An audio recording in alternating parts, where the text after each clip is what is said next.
Hi, Yuki Bandit. So we're going to look at polyrhythm and dynamics.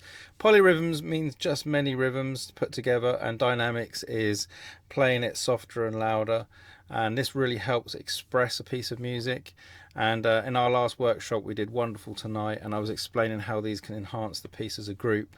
If you listen to the song, you can hear that the instrumentation is very much like that. You can hear the drums playing one rhythm pattern, the guitars, the arpeggios playing one rhythm pattern, the rhythm guitars playing another, and then you have the lead instrumentation over the top.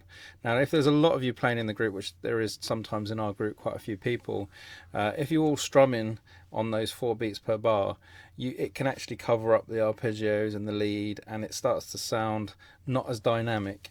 So I'm going to give you the different ways that you can apply these polyrhythm exercises and dynamics to the piece of music, and using Wonderful Tonight as an example, I've got G, D and C, D, which is the progression I'm going to use for this exercise. So the basic strum, which you probably will find this really basic, really easy.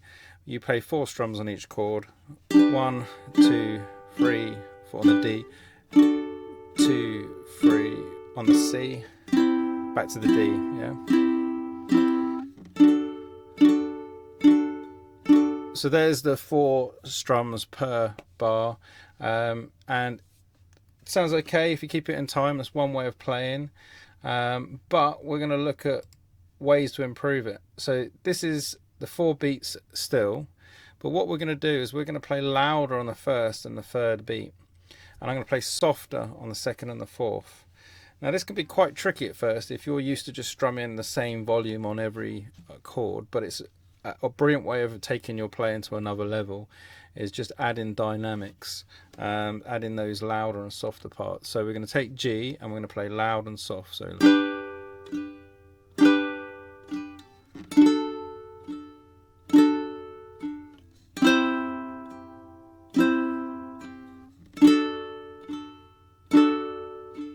okay, it doesn't have to be really soft or really loud. Try and get just comfortable bouncing between one being louder, one being softer. And if you can get that already into your 4/4, when you go to do a ballad or a song that's emotional or has some feeling, it really does add a lot to it, as you can hear from the first 4 strums. The next one is going to be, you're going to do the same thing. You're going to play the first and the third louder, but we're not actually going to play the 2 and the 4. Now what I've done is I've put rest notes on the 2 and the 4, but I'm going to let them ring, but I'm still going to use those rest notes as a count. So it's basically play, rest, or 1, 2, 3, 4. So you're playing on the 1 and you're playing on the 3.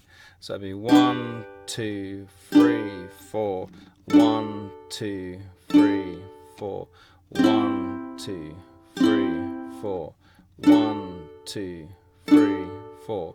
So that's our bar of 4/4. Now I'm only playing 2 strums, so it's like I'm playing 2 strums per bar, but I'm actually got 4 beats in the bar and only playing on the first and the third. That's what gives the song that feel of it being slow and emotional, even though the actual, if you listen to the drums and some of the other instrumentation, it's actually a lot quicker. So you can hear it's almost like half time. Sometimes refer to it as cut time when you're playing half the speed or half the value of the other strums, if you've ever heard that before. We'll cover that in another video. But basically what you're looking at here is counting 4 and playing on the 1 and the 3. So one more time. So what we're going to do is we're going to play on the 1 and the 3 and just count the 2 and the 4. 1, 2, 3, 4, 1, 2, 3, 4, 1, 2, 3, 4, 1, 2, 3, 4. So there you go. So that's adding a lot more emotion, a lot more feeling to the 4/4, because it sounds slower, but I'm still keeping the pulse beat, the 4 beats per bar, and I'm counting those. So let's look at the next one. So this is the arpeggio. So the arpeggio, loosely, again, it's loosely based on Wonderful Tonight, but it's a great exercise. So you want these arpeggios to cut through. So if there's rests on the 2 and the 4, it means you're going to hear a lot more of the music on those beats. And if you're playing softer as well and not so heavy, then you're going to hear them cut through even more. So here we go. So we've got the arpeggio, and you're literally just playing 4, 3, 2, 1, and then you let that one ring on the third beat, which will be 1 and 2 and 3, and then you got and 4, and I'm playing on the second string, the third, and the second string, the third, and the fourth. Yeah. So one more time. So this is the arpeggio. I'm going to play 4, 3, 2, 1. Let it ring. 2, 3, 4. 1 being nearer the floor, 4 being nearer my head. So that's the arpeggio, and I'm going to play that arpeggio pattern throughout, except for I'm going to change the chords, so G, D, C, and D. So we've got G, D, C, D. There you go. So we've got our G, D, our C, and our D chord.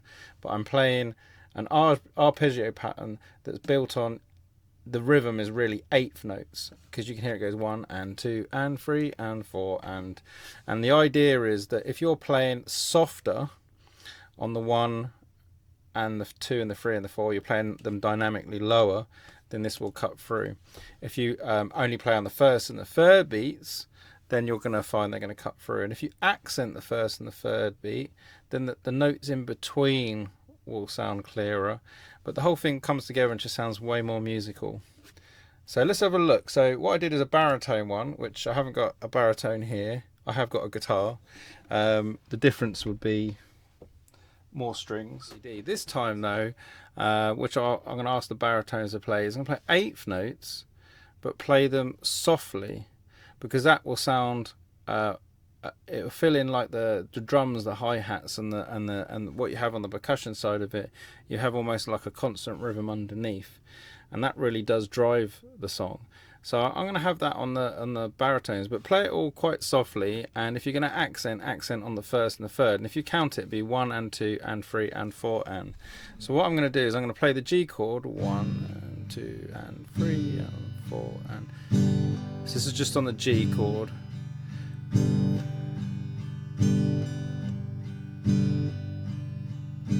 So if I apply that to the whole thing, or G,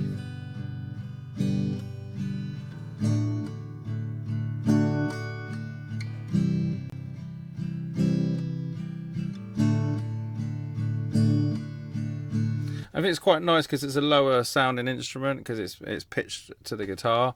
It means that you'll be able to get it to kind of fill out the bottom or the lower end of the music, and I think having that constant underneath is quite nice.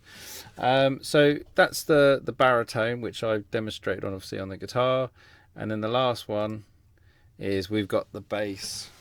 Okay. So here's my ukulele bass, and what I'm going to do is I'm just going to play the 1 and the 3. I'm going to accent them, so in other words, I'm just going to play them loud enough so that they cut through the song. You don't have to play these really loud, just make them loud enough that it enhances that accent on the beat. And I'm going to play fretted, so none of the open notes. I'm going to play G on the third, D on the fifth on the third string, and then down on the third string on the third fret for the C, back to the fifth again. So we've got our G, and I'm going to count the 4 as well, but I'm playing on the 1 and 3. 1, 2, 3, 4. 1, 2, 3, 4. 1, 2, 3, 4. 1, 2, 3, 4. So very, very, very simple. But the point of it is, when it all comes together, it will sound more musical than us all doing the 4 strums or trying to keep the beat. It's something that we really should try and put in many of our songs that are slow and more emotional. It will add a lot more depth to it. And also, when you're playing on your own, if you come across a song and it's a ballad and you can hear lots of things going on in the music, sometimes what you want to do is, rather than just trying to do the 4 beats, maybe pick on certain things that stick out rhythmically. It could be a specific rhythm of an instrument, or it could be just like what's happening in the drums. And maybe, especially for like a song where it's got an interesting rhythm, accenting the beats that you hear stick out just by playing louder and softer will add a lot more to it. Okay, so we're going to play the whole thing together now, and obviously we've gone through each section or each exercise on its own individually, but when we hear it all come together as a piece of music, you can hear that it sounds more like the song, or more like a ballad, way more musical, and just eliminating those hitting the same volume on every strum makes a big difference. So you've still got the 4 beats per bar, you're just not playing on every one of them, and not playing on every one of them the same volume. And that's our polyrhythm and our dynamics. So have a listen. This is what it sounds like.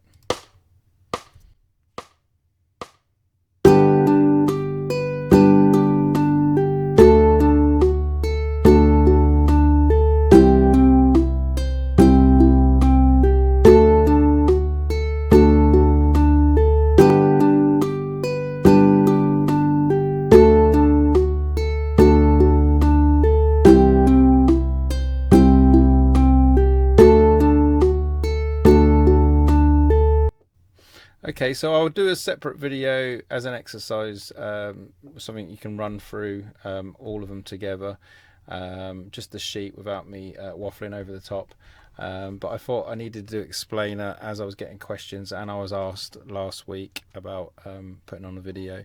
So anyway, take care, and I'll see you soon.